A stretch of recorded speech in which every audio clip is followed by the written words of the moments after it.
Hello mga Inday, for today's video, ito nga pala ang ganap ni Inday kagabi dahil di nga ni Inday tayo ay mag-exercise. So mga Inday, medyo nag-dark po ang aking kilikili gawa ng nagbunot po ako nung nakaraan na may mens po ako. So mga Inday, bawal po talaga magbunot pag tayo ay may regla. So yung time na yan mga Inday, mga alauna na yan ng madaling araw, nagkakape si Inday gawa ng night shift nga tayo. So, bago nga mag-exercise si Inday, nagkakape muna ako ng pure na black coffee na wala po talagang halo. So, kasama na yung muni-muni, mga pangarap sa buhay ni Inday, nag-iisip, charot. So, kita ko po sa inyo mga Inday ang aming TV room kung saan po dito po kami nagsalo-salo or kung may tulog sa aming mga ka-roommate, dito po kami nagtatambay sa aming TV room. So may TV din po kami dyan kaya tinawag na TV room. Diba mga Inday?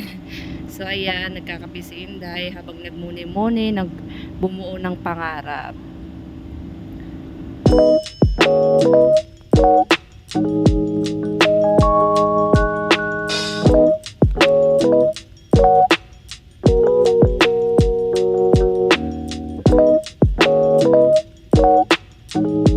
So ito na nga mga Inday, naubos na yung black coffee ni Inday. So mga Inday, tutor ko kayo sa aking CR. Charot, kung makaakin, no? Hindi mga Inday. Dahil tulog nga yung aking mga karom, pupunta nga ako mga Inday doon sa labas ng aming dorm. Pero isang building lang po yan mga Inday. So bababa na tayo mga Inday sa elevator kung saan doon po tayo pupunta sa first floor. At gawa ng nasa 8th floor nga yung dorm namin. Ganda ng ID ko mga Inday, no? Hindi nga pala yung lagayan ko nga pala mga Inday. Shout out sa aking lagayan na sobrang kumbaga napupudpud nakakapipi sa pipihan namin sa aming dorm kung saan taka-taka dito sa aming company. So mga Inday, pababa na tayo ng first floor. Dito din po ako dumadaan pag nag-work na si Inday. Papakita ko sa inyo ulit ang aming production, yung daanan ng aming production. So ito na po yung first floor, and then taka lang po tayo ng ating ID. Taran! Yan po, yung pintuan na yan, yan po yung daan papunta sa aming locker at saka papunta sa aming production. Pero yung production po namin ay nasa second floor. Yung locker po namin nasa first floor. So ayan na mga Inday, kung naalala nyo, dyan po ako lagi kumakain kahit saang sulok dyan. Basta kung makikita ko yung malinis doon na po magpupwesto si Inday, dyan po magkakape si Inday. So mga Inday, ito na nga yung sinasabi ko sa inyo na CR kung saan dito po ako magpapaganda bago mag-workout.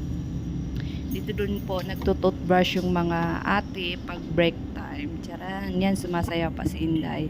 So ito na mga Inday, tayo ay nagtutbrush na at dyan na din po ako mag-lip balm at lifting ng ating bibig. So ayan na mga Inday, sabi ko nga sa inyo, dito ay tahimik. Hindi din po ako talaga pwede doon mag-toothbrush doon sa aming room gawa ng mga pang-umaga nga yung mga karoom ko mga Inday.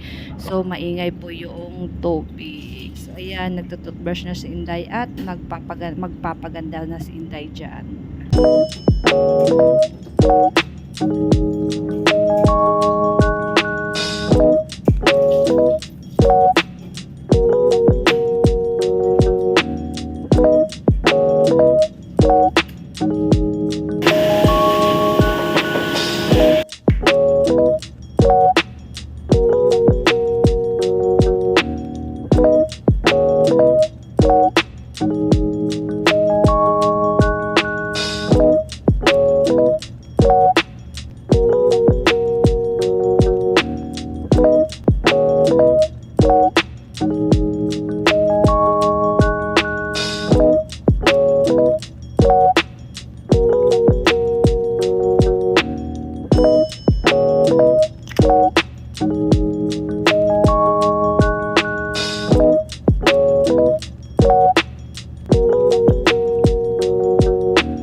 So, nakabalik na tayo mga Inday dito sa 8th floor. Tcharan!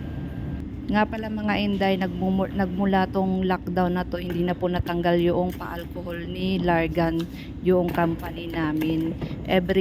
May pintuan po, may nakalagay po talaga yan na alcohol. Pero mas mabuti na yung hindi na nila tinanggal. So, shout out ulit sa aking lagayan ng ID mga Inday at sobrang ganda po talaga. O diba, nakita nyo naman sa video.